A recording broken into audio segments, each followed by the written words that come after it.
All righty.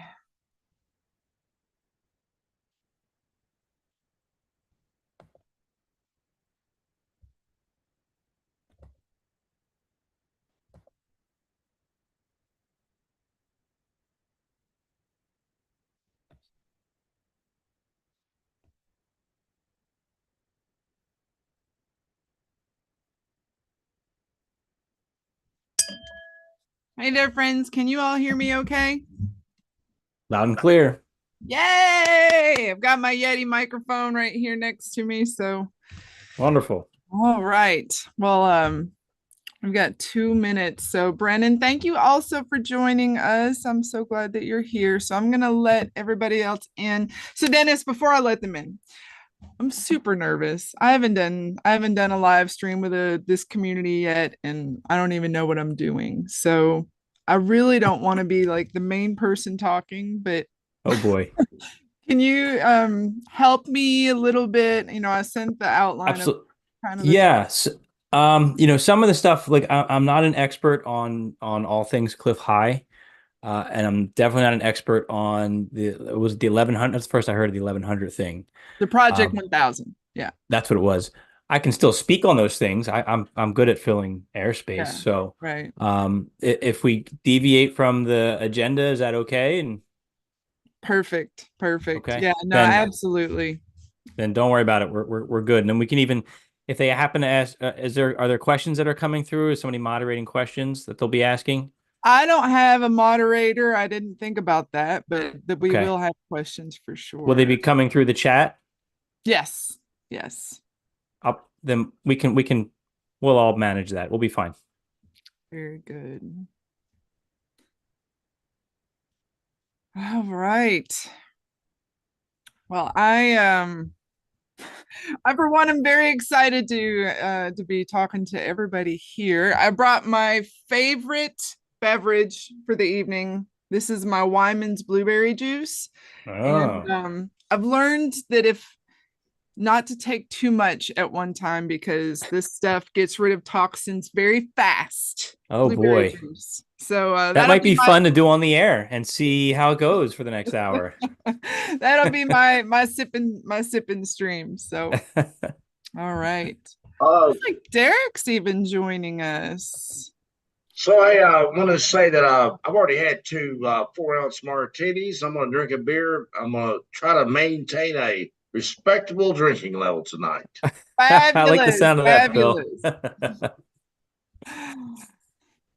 All right. Well, welcome everybody. So, really, what the purpose of this live stream is going to be weekly. I really want to just touch base with our community. We have got some amazing people here. I've been taking the time to interview so many of you all, just kind of learning, hearing your successes that you've had, why you're here at Future Forecasting Group, but also I've been getting to find out a lot about your passions. Some of you all are just amazing, talented remote viewers yourselves. Some of you all are here for crypto, some of you all are here for remote viewing. And I just wanted to provide a space where we all get together, we can answer questions, get to know each other a little bit more instead of being anonymous keyboard warriors. So, Dennis, Nappy, thank you so much for joining me and co-hosting this with me. One of the things that we are doing is we're also live simulcasting on LinkedIn. This is a new community for Future Forecasting Group, and so we just want to welcome everybody there as well. So, Dennis, I'm going to turn it over to you and let you say a few things for sure. Oh, thanks, Desiree. It's exciting to be here and to connect with all of you. As Desiree said, there's just so many different avenues to explore with the future forecasting group. I always want to say crypto viewing because going back to the inception of this, started out looking at the future of cryptocurrencies, and that rapidly expanded into the ripple effect that the changing economy has on our society. And then it merged into, hey, the viewers can see the future, which then merged into, hey, we can look at woo-woo mysteries and really have some great discussions as well. And watching the team grow over the years has been great. And watching this community grow has been tremendous. Dick was sharing stories with me of some of the success stories that people we always say not financial advice, but for some people who use this as a part of their research in some of their crypto adventures have done quite well. So I'm happy to be here this evening to connect with all of you as well. We have a chat section. I believe the chat's open. If you have questions of anything, please throw them in there. I know in previous live streams that I've done, it's very hard to keep up with all of them, so I will do my best to answer the questions that do come through. But feel free to throw something in there. If I don't get to it, it's nothing personal. Sometimes it's tough to just keep it going because these tend to go quick. Absolutely. Absolutely. So, just want to kind of open up a little bit of some of the current events that we've been kind of talking about that I've noticed on the future forecasting site. I know a lot of people in this community are here because of Cliff High. As I've learned in my interviews, many of you all have been following Cliff High for 15 and 20 years. Pretty impressive. He is absolutely one of the biggest reasons that many of us are changed humans. I heard about him 13 years ago when I was following Carrie Cassidy. So that is how I actually tumbled in and found the future forecasting group, was ultimately because Jay Snip was talking about Uncle Cliff. And so anyway, it is a really amazing community and how we are all here together. I know Cliff put out an audio yesterday saying that really there's not a lot of new data that he feels like he can gather, especially now that it's so noisy out here in the space. And he said it's really just minutia all anyway. And so to me, I was thinking that just means that we're here now, right? We've kind of come to this place that we all have known that was gonna be arriving, and it's just kind of time for us to sit, enjoy, and participate in this next ride. So It's interesting if I could just jump in talking about the noise in what Cliff does. It's interesting how he gathers his data and he's talking about how noisy it is. I just interviewed Dick Allgaier last week and talking to the other viewers and even myself. It's a noisy time. I mean, it's an election year, right? But just there's a lot going on, and it's hard to, I don't know if we have any viewers in the audience right now too, but remote viewing can be challenging when you're doing something like world events, when you don't want to be front loaded, but there's just so much noise. And on top of the conscious thoughts going through your mind, there's just so much psychic energy out there right now on so many things. It's hard sometimes to really hone in and focus in on things. So it's interesting that Cliff has that in common. I think as his the web bot, right, is similar to the way our psychic minds work. I want to add something that from a different perspective, there's some commentators out there. One guy in the United States, Larry Johnson at SAR 21, and then there's a Russian former Soviet naval analyst, Andrei Martyanov. If you look at those guys' stuff, man, their analysis is really good. Again, it's not remote viewing related. Maybe I shouldn't bring it up here, but these guys are spot on about what's going on, and I really highly recommend looking at them. I think the main thing I'm looking at, I'm not a cryptocurrency investor. I look at future forecasting as like an early warning type system to make moves. Like, I think the stock market's probably in very big danger, but the underlying principle we have in the West, in my opinion, the people running things are absolute maniacs, idiots. They don't know what they're doing, and they're taking us down a very dangerous road. With that, I'll stop, but that's just a comment I want to make. Again, Larry Johnson, Larry Andropov, I'm sorry, Andre Mariano, and I think Scott Ritter, another guy. These people are good guys that want the best for everybody, but the leadership we have apparently is silent, or I don't know, they're incompetent or psychopaths. I'm not sure. Maybe a combination of both. Thank you. It's frustrating, Bill, and I think that's great looking at the work of others. In the military, we looked at all source intelligence, so it wasn't just the one. I mean, remote viewing data is great, but you want to be able to verify it, right? Edward and I were just talking about 2 weeks ago. I can't remember how he worded it, but it was something like it's interesting, when you get the data, and then once you get the feedback and you can start verifying stuff, that brings it to a whole other level. And if you can take pieces from other works, other sources, and then tie it in with the remote viewing data, I think you really have something in that early warning indicator. I always go back to COVID. Sometimes even having 2 weeks notice that, hey, something's going down to keep you out of the mad rush of the stores, or to start recognizing the indicators and warnings and saying, we're leaving town now, so we're not stuck in traffic for 8 hours as bad things are happening around us. I mean, that sometimes that's all the strength you need, the knowledge you need to get out ahead of something. And that's one of the things I love about future forecasting.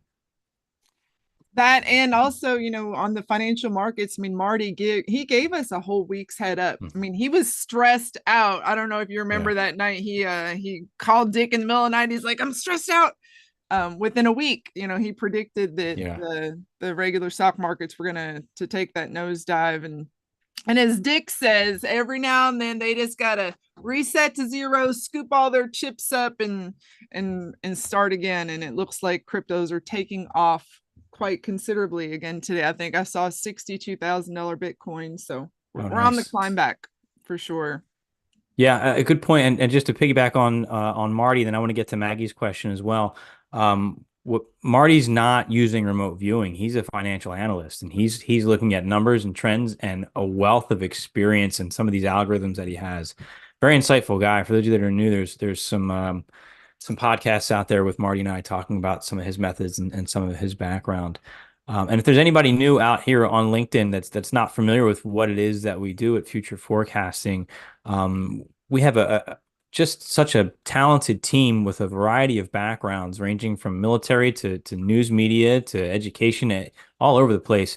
And we use remote viewers, and remote viewing is a means of using your intuitive abilities through a structured set of protocols to gather information really anywhere in space and time beyond your five senses. And they set their sights, as I said earlier, started on cryptocurrencies. And it ties into Maggie's question. And she says, when you view crypto, you said you view the creators. Do you look at values when you do that? In terms of how much is it worth? Well, I'm not part of that component of the company right now, but I used to do every debrief for years. I would debrief on the cryptos. And what they started doing, I guess 3 years ago now, is they create charts. And I think they do a short term, and then they do a 6 month, and they do a 1 year chart. And sometimes they go out further than that. And the viewers have gotten really good at drawing just the graph. Is it up? Is it down? How is it going to go really high, really parabolic? So in terms of values, they've done it that way. In the last year, I haven't followed up on exactly where they are with that in terms of if they can get you actual amounts and what the scale is of that. But you can at least, they have gotten pretty good at least indicating up, way down, or flatlining. They've gotten pretty good at doing that in terms of values. Well, I think also, I'm sorry. I didn't mean to interrupt. Maggie's correcting me. That's not what I mean. What do they value in terms of what do the people value in their lives? I'm sorry. I just went on this whole conversation, Maggie. What do they value? Yes. They do get, I've sat in on conversations where they're looking at the founders and the creators, and they get an understanding of who this person is. They get an understanding of who's behind the scenes. Are they ethical? Are they not ethical? What's going on in their lives? A lot of things come through as they start looking at who this person is and how they live their life and how their mind works and the people that surround them. So yes, those things do come through in those conversations and in those sessions. Sorry about that, Maggie. Hey, Dennis, it's Derek. Yeah, I would add that when I do a crypto target, I do sense the creators, I sense the analysts, some of the people behind the scenes, like the tech team, the people that are handling the business side of it, and very often, probably more often than not, I get a really good sense of what their character is like. Are these good people? Are these scammers? Are they going to do a rug pull? Are they pumping it up? I most certainly get like an emotional connection of how good these people are. Good as in, are they good people or are they bad? Do they have a nefarious intent? Or is it a product that they believe in? Is it a project that they've poured their heart and soul into? So I hope that answers it for you, Maggie. Thanks, Dennis. Derek, thanks for clarifying. Yeah, and that's great. It gives great insights into really a company. Is this something I want to invest my money into? So thank you, Derek. Let's look at if you want me to, Desiree, we can take another question. I think I saw another question in here. From Mr. T, what's your take on all of the light energies coming affecting all of us? In terms of I mean, there's a lot of different energies that are impacting us. I take it with a grain of salt right now, without any actual, I guess, verifying data on that. With that being said, I do see a lot of shifts in myself and people. I feel things that are coming in. I try not to focus too much on it and really just focus on, where am I? What's my mental state today, and how am I affected? And what do I need to do to move through whatever it is that I'm going through? I think we are definitely going through some kind of times right now, but I think we're always going through some kind of time, with energy and change. We're in a constant state of change. So it always feels like this is the time. And in some cases it is. I see some other people are on here if they want to add comments that I won't call anybody out right now, but anybody else from the group wants to give their 2 cents on that, please feel free.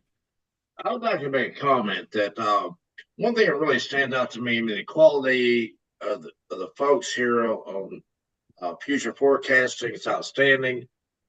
But one guy stands out to me would be Daz Smith. What I really like about him, as good as he is, this guy comes across like he's always in a great mood. He'd be like the kind of guy you go out and have a drink with.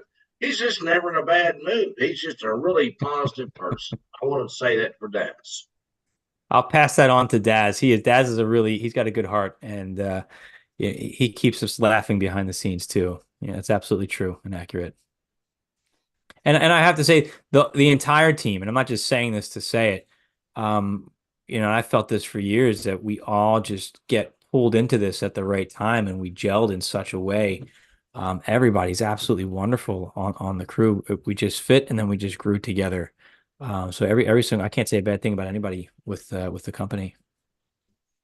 One thing I want to kind of bring up is the Daz recently posted, we're going to consider it a hit, but basically it feels like when we are looking at the future, we're actually changing it. And as I've interviewed a lot of you, you all agree that we can affect the future with our intentions and our thoughts. And so, Daz saw this stadium terror attack plot. He said that it could be averted. He even drew the exact space.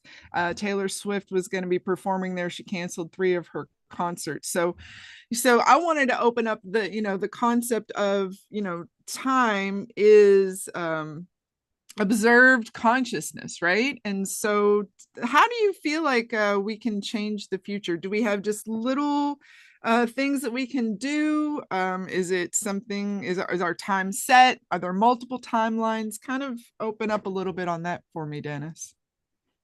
That's a great question. And actually, I think my past 3 podcasts, I know I've spoken to Edward about it, Naeem and Daz, and everybody has varying answers based on their perspectives and their experiences and their own research that they've done.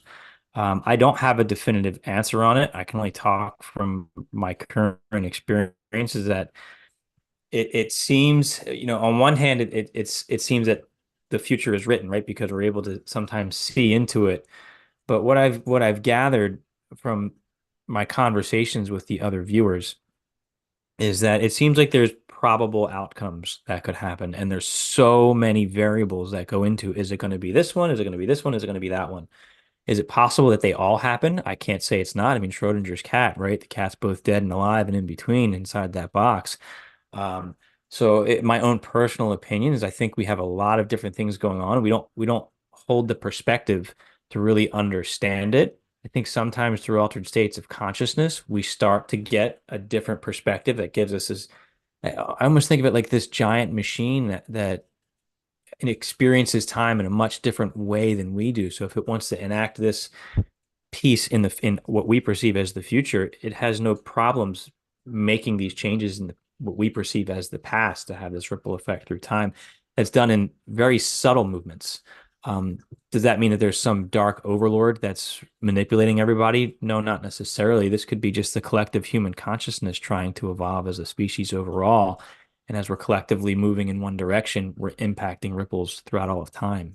And again, that's just my 2 cents, my current perspective as of right now. And that perspective is constantly changing and growing, which is why I love having the chance to talk to, more experienced people than me. and hear their take on it, which you guys can hear on the podcast every week. Yeah. Andy has a really good question. So Andy Garvey's asking, is there a guardian of the RV threshold, some entity that's in charge of access management? That's a big question. I have not experienced a guardian. I have no indication that there is or that there isn't. I think sometimes a guardian can be created from your own worldview. If you perceive there to be one, then there certainly will be one. I do know some viewers, I'm trying not to call everybody out by name, who, guardian or no guardian, they'd say, well, if I want to go through it, I'm just going to push through it. I'm going to have the technique to go through it. But I think if a guardian exists and there are viewers that have that level of experience to bypass it, they also have that level of experience to say, I'm just not going to mess with that. I'm not going to go in that direction. But overall, is it possible that there's some, I would say there's probably a control mechanism in place in terms of the laws of this reality that we exist within that could act as a guardian. Is there a conscious entity that says, okay, you're going to view this and you're not? I don't know that it's that personified, in my opinion. But again, if anybody else has a different take or more information, I'd love to hear it. Yeah, Dennis, this reminds me of something that, that Glenn taught us a lot about in HRVG. And that was that every single one of us, every human being has the same abilities. It's just that we're aware of those abilities to varying degrees. Yeah. And with practice, you do get stronger. Remote viewing is like a martial art of the mind. And for each target you view, you grow new psi receptors and neural pathways such that after 20 years of remote viewing, you're significantly stronger than somebody coming into it for the first time or with 5 years of experience. And so I would say that we are the entities in charge of our own access to remote view. And you just need to go and do those mental push-ups and sit-ups and jumping jacks on a regular basis, increase your ability to have a good solid signal strength. You get comfortable with what we call the signal line or the baseline feels like when you're on target or when you're off target. Because I'm sure you've seen in several of the videos, if you've watched, say, Dick go to whiteboard or any of us go to whiteboard, sometimes we just know, like, no, that's not right, and you just stop and you back up because we can feel that we're not on the signal line. So I don't think there's anybody else in charge of that. I think we all have the same abilities and the same ability to become better remote viewers. It just takes practice. So get out and do those mental push-ups and sit-ups and stick with it. Derek, thank you for clarifying that. I love that answer, and I 100% agree. This is something, you'll sit down at the beginning if you're learning remote viewing, and you may have like a couple really great sessions as the newbie effect or the beginner's effect, and then it gets hard, and then that's when the real work starts. I think that's what separates a remote viewer from someone who just dabbles and tries to be psychic. It's putting in that work and developing those pathways and pushing through. Edward and I have had so many conversations about how hard it is and putting in the hours and finding ways to navigate through it, and sticking with that discipline and listening to your own inner guidance as you grow and become a stronger viewer. I would like to make a comment on that. It's y'all's dedication that you work a normal 9 to 5 job like I do. It's 9 to 6. I take an hour for lunch. I'm a telecommunications worker guy. Support old wireline equipment, old obsolete, but it's still out there. But anyway, you go to work, you come back, cook up a meal, have a couple of martinis, maybe smoke a bowl of weed. If you do that, you're probably not going to progress very quickly. That's been my case. I'm a lay person. I really enjoyed being around the remote viewing groups. Number one, the quality of people. They seem like very thoughtful people, not mean people, just really good folks. And I feel like I've learned a lot. Listening to y'all, it's, a lot of respect. I'll shut up, but Hey, I did in the spring. I drank those 2 martinis, so I'm talk too much. Bill, I'm enjoying your comments, Bill. Thank you, and thank you for your kind words. It is a dedication. It is, as Derek said, it's a mental martial art. I'm always reminded of I always go back to some of the Gnostic texts. In the end, when they cast mankind out of the garden and threw him into a life of chaos to distract him from matters of the Holy Spirit, right? And that's the inner work I think that the remote viewers do. It's tough when you have bills to pay. I mean, I got 3 kids. I've got 2 jobs. It's hard, but this is something that for me is important to me. So there's days I'm getting up at 5 o'clock in the morning to do a practice target. Spending time late at night or on the weekends because that's something that's important to me to continue to grow. Same way as when I was in the military or the police department, it was important to me for my body to be physically fit and sound, which is still important, but different perspective now. So I was training 2, 3 times a day whenever I could to keep that aspect of my body in top shape. You find the time if it's the right path for you. Hey, Dennis, I've got a question for you if I can. Sure. I've been with the group for probably 4 or 5 years now. I was involved in one of CEDA's first remote viewing classes as a student. So I've been with the group for a while. I don't think anyone's asked this question, and I haven't either, in regards to all the crypto targets that you guys remote view. We only ever go to 2026. I think with the exception of Bitcoin, Ethereum, maybe XRP. Why is it that we only do a remote view forecast up until 2026? I don't have a solid answer for you, and that's an excellent question. And it's something I haven't thought about until recently in looking at some of these luminosity events and talking specifically over the past few weeks. Your question's perfectly timed, at least for me, talking to some of the viewers. As we talked about earlier, in terms of viewing the future, it seems to get harder to get accurate data from the future the further out you go. I don't know why that is, and maybe that does deal with because there's so many variables between now and then. Right now, it may be true that this is going to happen, but by the time we get there, so many variables have come into play, and now it doesn't happen. So I suspect that, again, if anybody else has more information on the team, please chime in. Number one, that's probably a factor, and number two, we're looking more at short to midterm planning purposes to take action on things. It's great to know the long-term forecast, but that's also pretty tough to get right. It's a long time to wait for feedback, in my opinion. It's still worth it. I mean, there's targets out there that we're waiting on for feedback for the long term. But I don't have a direct solid answer for you on that one. Well, yeah, I'll chime in here.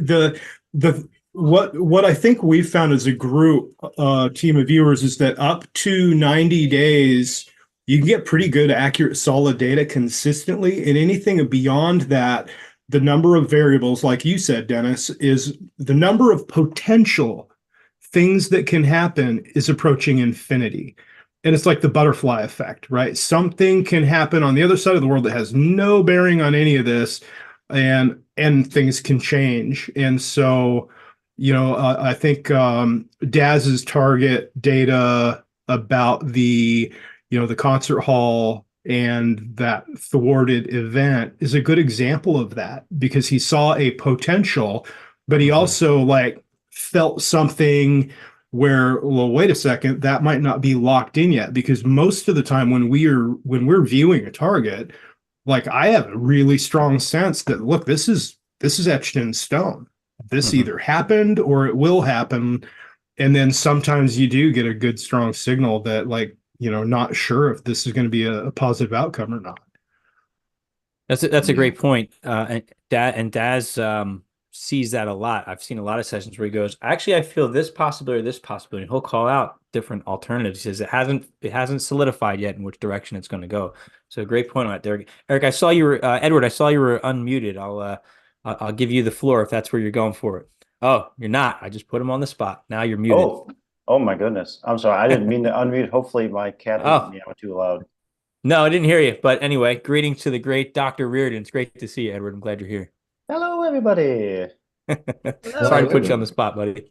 Oh yeah, what was the question? I'll be more than happy to answer. What was the question? They were asking why we don't go. Trenton was asking why we don't go further out than a few years out, and Derek and I talked about the further out you go, the tougher it is to get accurate data because there's so many variables. 90 Well, I days mean, seems to be the couple sweet spot. couple things to keep in mind is that we don't participate in any of the tasking as the viewers. So those decisions are made by people who don't talk to us about that kind of stuff. We just do the viewing. But I think it also has to do with in regards to we're looking at something of a financial nature, and so short-term perspectives tend to be what people I think just tend to want more. We have gone out for, I mean, we got 6 years of remote viewing where we go out further, but honestly, it just depends. There could be a session, and there has been many times in a session where, and I can only speak for my own work, but even if there's a time frame in the tasking, I may end up going out further than that because that's just where I feel I need to go. Yeah.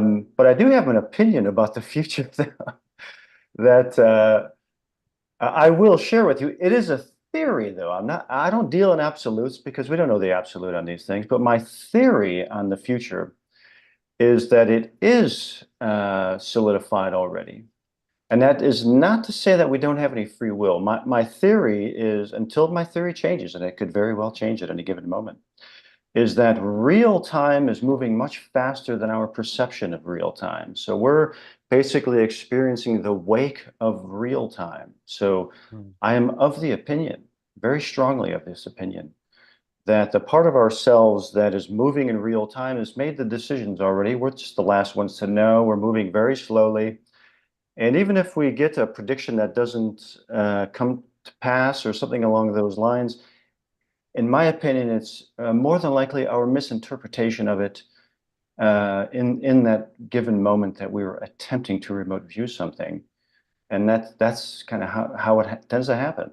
But that is my running theory until my theory changes on it. But I love that, and I enjoy that theory so much that I'm not something would have to be very strong to knock that out of my mind. Edward, I have been trying for years to understand what the Oracle meant in the Matrix by saying you've already made the choice. Now you have to understand it. And I think I now understand what she says, what she means by that. Someone was like, what does that mean? I don't get it. But that was That's a great way to point. explain that. I think that was a serious message in there. And I knew that it was important. That. I just didn't understand it, but you just explained it in a way that's easy to digest. So and like I say, it is a running theory. I don't deal in any absolutes without anything like that. You'll never hear me saying that's how it is, and you better repeat what I say. I don't deal in that, but it's just a fun place to hang out and contemplate the nature of time and reality. It's pretty cool. And we did the last podcast you and I did, we kind of took the training wheels off. We went deep down the woo.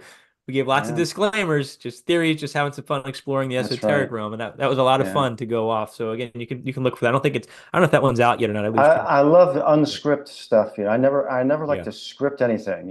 Yeah. Like any video, as hit play and go. You just go because you never know what's going to happen, and that's usually when which keeps it authentic. Right. It keeps it authentic, which is, why I always have to have a quick pause button sometimes in the live chats too, to make sure that we're not saying anything that's going to get us in trouble. But no, it's a lot of fun to go that way. Got to keep it authentic as possible. Agreed. Sure. Completely agreed. Hey, I'm going to scroll through. Oh, go ahead, Derek. Sir, Edward, something you said reminded me of, the passage of time and how we process things just a little bit in the near-term past. And one of the concepts that I struggle with, we all experience the feeling of deja vu from time to time. And I think sometimes you might have this feeling of deja vu.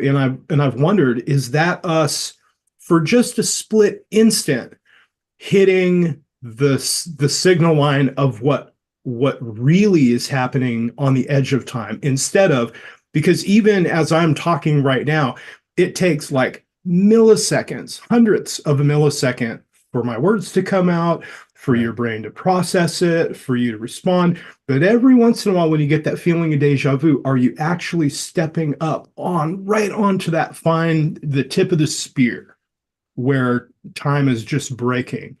Anyways, that's That's a just something. yeah, it's a great point, Derek. I thought a lot about that. I wrote about it in one of my writing endeavors. In looking at that deja vu piece, I often wondered if time is able to be changed, moving through time, they can change things, right? I often wondered if that deja vu piece is saying, well, we changed something in time. Your timeline is going to continue because nothing changed in your timeline. But the timeline where something changes is now a new branch, and we go off.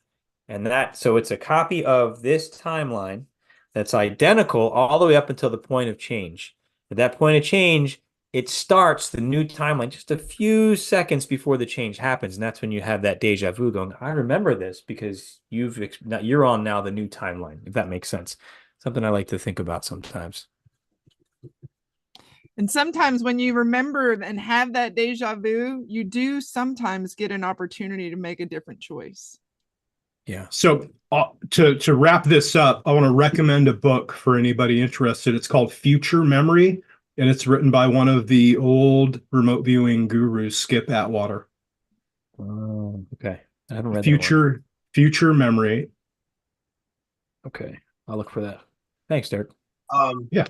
I've got a comment to make. I know I'm not really a cryptocurrency person, but thinking about, say, precious metals and stuff, I think what would be a good investment would be the junk dimes, because that's the smallest silver coin, and that would work really well in a barter system. It could be the 22 long rifle of precious metals. I think the dimes are probably one of the most popular of the junk bags of silver, specifically for that reason. Yeah. Yep. Because you don't want to, if you can buy a loaf of bread for a dime, you don't want to pay a quarter. Right. Yeah, no, that's a great point. I like that it's lightweight too. It's smaller in quantity. I'm just reminded of when COVID hit and Dick had to bug out, and we were talking a lot about bugging out. We were looking at some of our assets, and you can't bug out with all your silver. There's no way you can do it. It can't come with you. You have to hide it or stash it and hope you're going to get back to it. It's great to diversify for so many reasons, but that's something that, having those lightweight dimes that you could grab at least, a decent amount of it that could get you by to barter through. That's a good point, Bill. From owning those, I would make sure I went ahead and loaded them up first before I got tired of loading these. They would go in the car first to take off. I don't know. They are heavy, but I think a half bag of dimes would be a good investment. I'll be quiet. No investment advice, but my thoughts. Great. No, it's a great point, Bill. I like that. I actually never thought I'm not into silver, but I wrote that down. I think that's something that's worth looking into. I love silver. I got a bunch of dimes and quarters, half dollars, and been a coin collector since I was a kid. When I was a little kid, I loved coins so much. I just loved the little round metal coins with cool little images on them and stuff like that. And the old ones are cooler than, it's like you get one that's 100 years old and it's just like you're holding it. Where did this thing go and who held this? And it's got a whole history to it. But I just love to have silver. I love having coins. And someone did bring that up to me. If you got a gem, what are you going to do with it? And I'm just like, I don't care. I just like having it. It's cool. I like having it. And that's why I have it. And if I get a gem, I'm going to jam whether I got silver or not. It's just, in my opinion, it's always a good thing to have. That's my opinion. It always has been for thousands of years, So one thing I did, I admit that it's been several years ago, 10 years ago, I kind of got really, I thought, I got all these silver, rounds, can't really do anything with them. I thought, I'll maybe look at buying silverware, and bought some of this old, I don't know, 19th century English stuff. It's like these pieces, man, are like heavy, they're just like very weighty pieces. So they're really kind of cool. So don't buy that, but hang on to some Well, they I say that silver's it's hard to get out of the ground, and there's not enough of it that's out of the ground, and it's used to make our cell phones. So eventually, obviously, they're gonna want all of our silver, and hopefully that'll drive the price up. Oh. But we may not want to live in that world though. I want to say I got it wrong that earlier, like this spring back in the late April, May, silver really looked like it was ready to break out. You know, we got a 4-year deficit, all the things lined up. But I don't know. It's I think it's got a ways to move, but it is held out, it looks like. So Right on. I'm sorry, y'all. Didn't mean to over Don't talk. apologize, Bill. We're happy to hear your voice. You know, it's great hearing your insights and your perspectives as well. Got good stuff to say. I appreciate it. Well, Edward, your data on the remote viewing that was done for silver back a few years ago. Oh yeah. Yeah, Oh, I love remember that. I remember that. I love that session. Yeah, that's I good. remember I Dick remember drew a guy sitting at a table around the end of 25 into 26. And he was sitting there going, right, well, my silver's worth a shitload of money. Now what am I going to do with it all? So Yeah. let's not forget that data. Do you think that data still I has think merit? if I'm thinking about the right session, I was deep into something that was really interesting to me. And then I was just like, okay, yeah, and the precious metals are going to be great. Everybody's going to keep buying them. Okay, back to this other thing, because it's like that's what else you need to know. I mean, they're great. People are going to keep buying them and needing them. And back to this other cool thing. I don't remember the rest of that session though, but That was years ago. that was the overall feeling was precious metals are not going to go away. They're only going to become more useful. They have a use case. They have a use case. Just as Desiree was saying, we use them in our technology, and that's not going to change. And it's going to be more because it's such a great. They're such great metals, silver and gold. I mean, they're just great. Right. Well, I heard a quote a couple of days ago, and whether there's any merit to it or not, but every missile that is, in military sense, whether it's from a plane or from a ground, whatever, every missile has 11,000 ounces of silver. Wow, I never heard that. Yeah, I'm going to go look for missiles that misfire. Yeah, I don't recommend that. Maybe I won't. Yeah, maybe I won't do that. I want to go Go, back. Wendy. I want to hear The other Wendy. thing, the other thing to bear in mind, of course, is that if you're looking at the price of silver, a lot of people on here are American, so you'll be looking at it in US dollars, whereas I'm in New Zealand, and in New Zealand dollars, silver's almost back at its all-time high, and Really? it's creating a lovely cup, and then it's going to create its handle. Not financial advice, but yeah, it's a lot of what you're seeing, especially in the US, with silver being suppressed, is because you're using US dollars, if that makes sense. That makes a lot of sense. Yeah. Yeah. Thank you, Wendy. Stays on it that the gold to silver ratio is really high. It's like in the 80s and stuff. That's a really high number. Then you factor in the fundamental 4-year deficit, mining deficit. I mean, silver wouldn't have to go blow up these crazy numbers some people throw out there, but I could easily see it trading at $40, $50 an ounce. I mean, I don't know. It just seems like it's really low price compared to gold.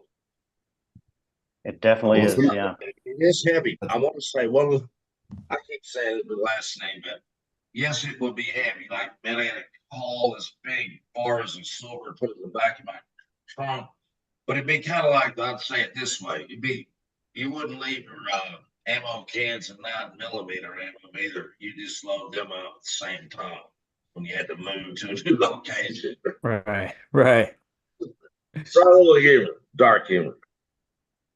I want to get to some of the questions that are in the chat and run through some of these. Jim messaged me asking, when I was active duty intel, did I ever have these types of discussions with my mates? If so, was I ever worried that I'd be referred? So I was I was a kid. I was young. I was 21, 22.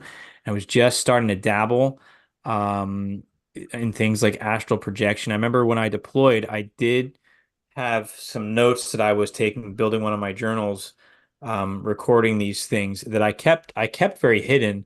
Um, Back then there was I mean, I guess there's still a stigma, and maybe I just am more confident, don't care about it anymore. But back then, I didn't really want to advertise anything like that. So my close friends, I talked about it with. I wasn't worried about getting in trouble. But I also was hoping, like I always kept an ear to the ground, hoping to find access to, any remote viewing program, because this was post 1997, after it was some of it was declassified. So I was hoping to find a program like that, but I was too naive, too inexperienced to ask the right questions and position myself. And I wasn't ready for anything like that, even though I thought that I was. But no, I wasn't really worried of anything real happening, because I really didn't know enough to get in any trouble about it. But interesting question, Jim. Thank you. Let's see. Let's scroll down. Forgive me if I'm saying your name wrong. Was it Sabri or Sabri? I'm sorry if I'm mispronouncing it. But thank you for your kind words. It says, "Missed your participation in the debriefs. You are great. Do you plan on attending any in the future?" I miss the debriefs so much. I had so much fun with the team. I love the opportunity when for the podcast came up. It's a really good fit for me. Absolutely. I don't have anything on the calendar right now, but I'm certainly open to, and I would love to pop in and host a debrief. The podcast fits my schedule a little bit better. That's a big piece of it right now. There's a lot of work that goes into preparing for those debriefs, a lot of research on the beginning. I know he's looking at the sessions, he's doing an analysis, he has to learn about the target and put a presentation together. So there's a lot that goes into it. And Sean has a better position to do that right now than I am. But yeah, if there's an opportunity that comes up, I'd love to be back, on the debrief once in a while to just pop in. Just scrolling through questions here. Let's see what else we have. Astrology, Maggie writes, astrology is looking at a major event middle of the month. She's talking to Mr. T, because Mr. T was saying this is the 1 year anniversary of the Maui fires. Edward or Derek, I don't think, did you guys have anything specific for this time right now? I'm not caught up on world events yet. Let me try to remember what was in those sessions.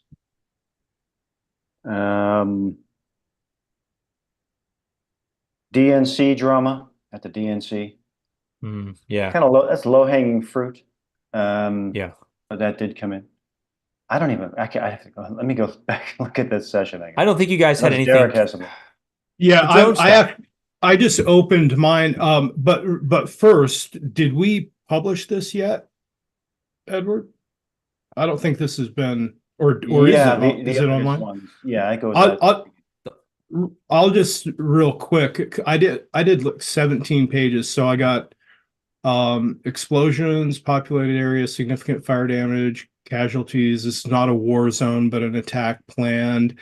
I think the analysis came back is that was most likely, when correlated with the other viewer data, connected with the Paris Olympics.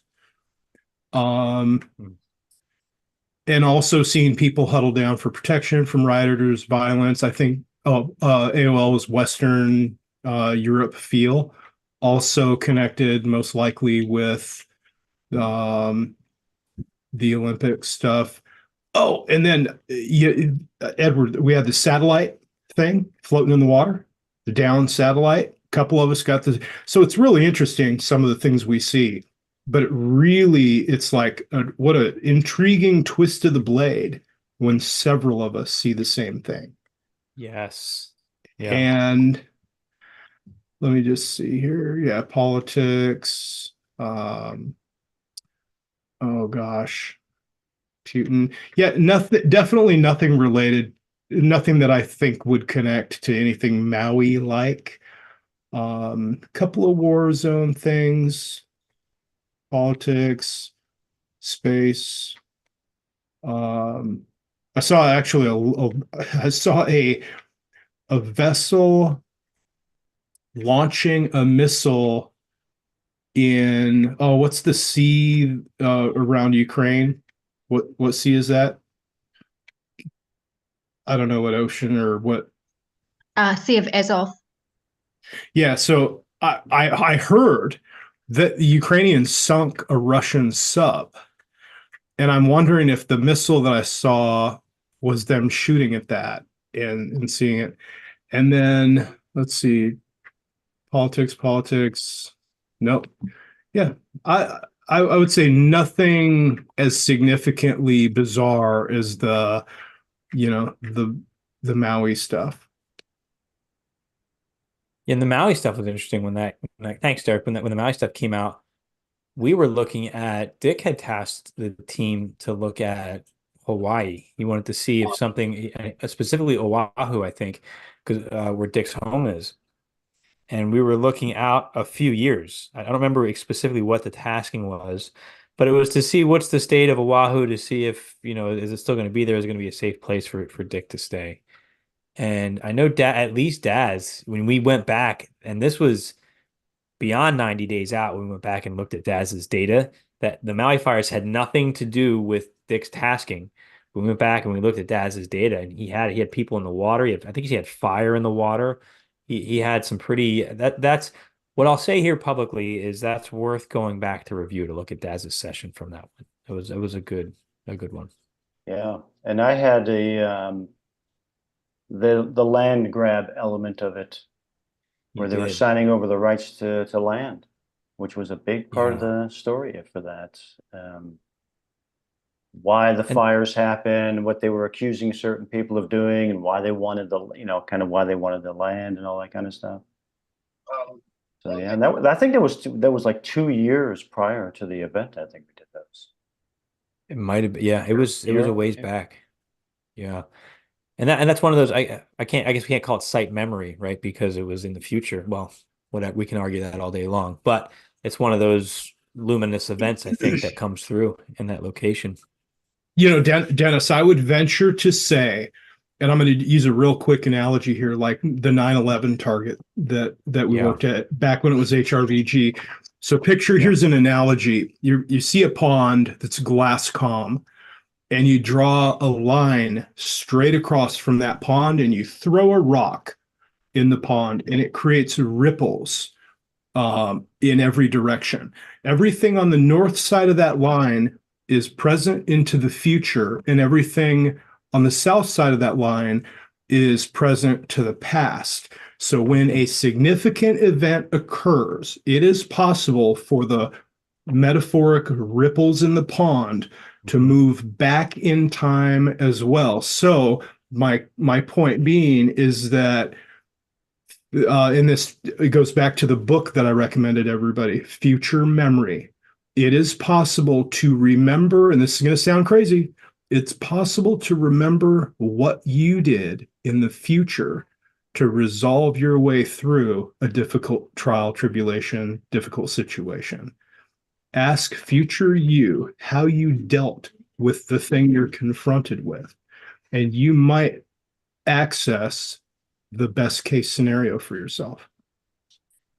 That's a great analogy and great advice, Derek. I actually did a podcast with Edward, and because of something he said, we called it Remembering the Future, because I won't steal his story here, but he has a great story about some of his experiences in looking at that. But that's a really good point, is that ripple effect as it goes back through time. And I think the viewers pick up on that. I mean, Edward picked up on COVID back in 2017. I still remember November 2017 was when this ominous feeling came across.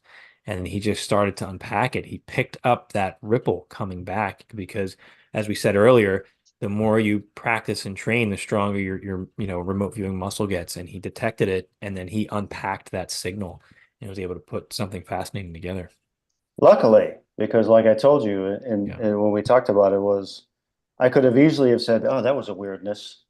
Okay, I gotta go now. Bye-bye." But I didn't, and sat down and turned it into and put it down. And literally, I think most everything in those 7 or 8 sessions has happened. But some of it I had to wait 5 to 6 years for feedback for some of it. Mm-hmm. And I'm still getting feedback for some of it now. I remember when it hit, Well, there were a couple things that came up with that spike protein, but the thing hit and early 2020 and I was like, holy crap, I think that my ominous feeling one from 2017 this happened. Yeah. And somebody was like, yeah, but you didn't draw a spike protein. The thing doesn't look like anything like that. I was like, oh, maybe I was wrong. I don't know. Maybe I got some. Maybe we just got it wrong. I had to wait another 2 years for the amyloid clot story to drop, and then that looked exactly like what I drew. And I even described it as the fibrous thing. So sometimes it takes years for feedback. It can take years for feedback. Yeah. But then the other fun one was we did a target, and it was I think it was like in August of 2019. And it was one of those dollar ones or something like that. I forget what it was. And I drew the spike protein. Yeah. And I drew the Great Wall of China too. And I'm like, sorry. Is that the one where you wrote? Did you write game of function on that one too? There was one that you wrote game I think it of was. function. Yeah. And we were doing a debrief, and you probably remember this, Dennis. So I was like, I'm sorry, guys. I don't know what that is. I think I'm off on this one, man. Just, whatever. Just listen to whatever Dick has to say. I think I'm off. And then months went by, and then the COVID thing hit. And somewhere in like February or March or April of 2020, I just happened to go back. I didn't remember that session. Yeah. I just happened to go back and look at that and go, holy crap. And I sent an email to the guys and said, holy crap, man. So it was like, what that did was it kind of reiterated that a lot of the stuff, sometimes when we get stuff, we don't know what it means. We may discount it and say, I think I'm off on that one. But, 2 years, 3 years down the line, we say, oh, there it was. And so that's why we've been talking for years that we got 6 years worth of massive amounts of remote viewing work. And we need like an AI to go through it all and categorize it for us, because we probably have a nice history of what happened in the past 6 years, and maybe even for the next 6 years in there, for all we know. And it's those subtleties that you said something a little bit ago. I can't remember what it was now.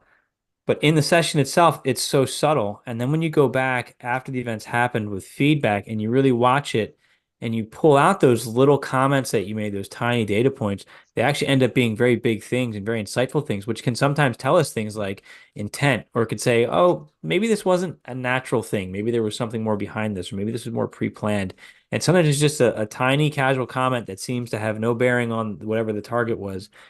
And it ends up being a huge piece of data when you go back and review, which then gives us that bigger perspective of, where have we been? Where might we be going in the future? There's I think the value and the data contained in the viewer's sessions, whether you watch them before the event happens or years after the fact, and you're comparing it to the feedback, there's so much to learn about so many different things.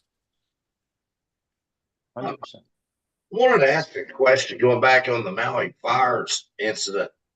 Again, I think it's Maui where that place that burned down and all these people got killed. As far as I know, I've not ever seen any release official news of how many people perished in that fire, what happened to these, any official disposition of what happened in that case. It's almost like it just went away, it didn't happen or something. Now, I might not be overlooking it, but that's a fun.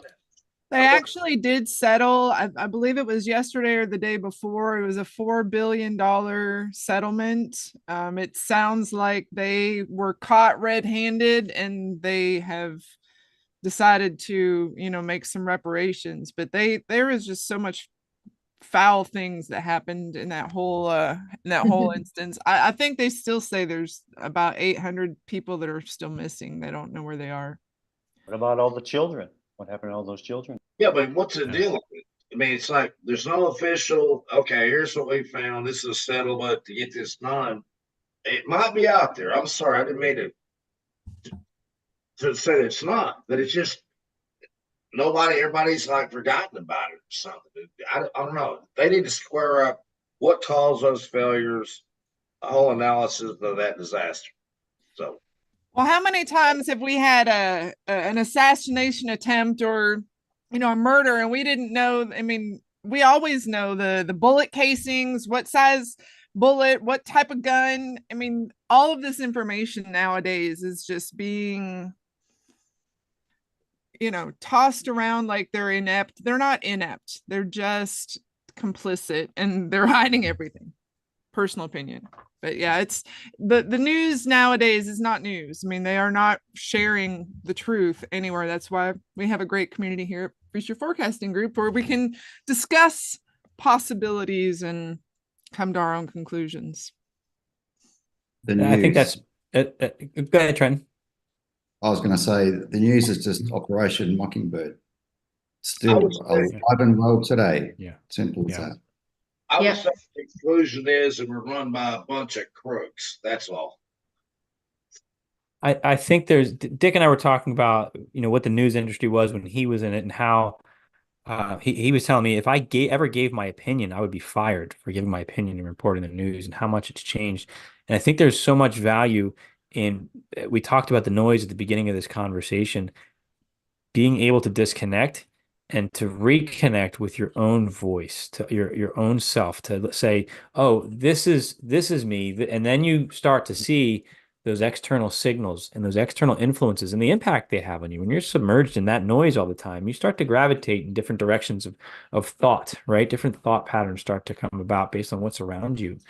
And when you can separate, you can start to recognize them again, and you can choose, I'm not going to engage in that. And you can make, in my opinion, you can make a better informed decision as they're cramming this stuff, down your throat, day in and day out.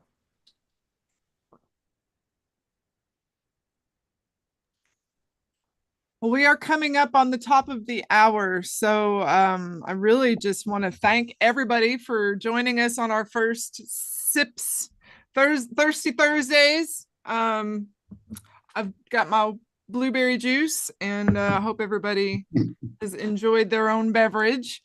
But we plan on having lots of fun. I'm sure we'll be incorporating more and more fun things into this live stream, but I'm so grateful that everybody here joined. It's so nice to meet every single one of you.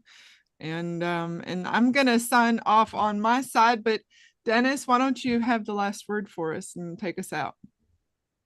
Desiree, thank you. I love these opportunities to connect with all of you and to get your questions. And my apologies, I know there's questions that I didn't get to. Hopefully we can get them on the next one. But it's my great honor to be a part of this community. To not just with the team that I work with, but for all of you who support what we do, who reach out to us and message us, and give us that feedback and give us that support and sometimes that constructive criticism. Personally, it has helped me grow tremendously, and I'm just forever grateful to sit here and to be able to have a discussion with all of you. So for those of you that are here, thank you so very much for coming and spending your time. And I wish you all the best and be safe. And I look forward to seeing you at the next event. Thanks, everybody. Thanks, everybody. Have a good day. Thank Thanks, you. Thank you. guys. Bye.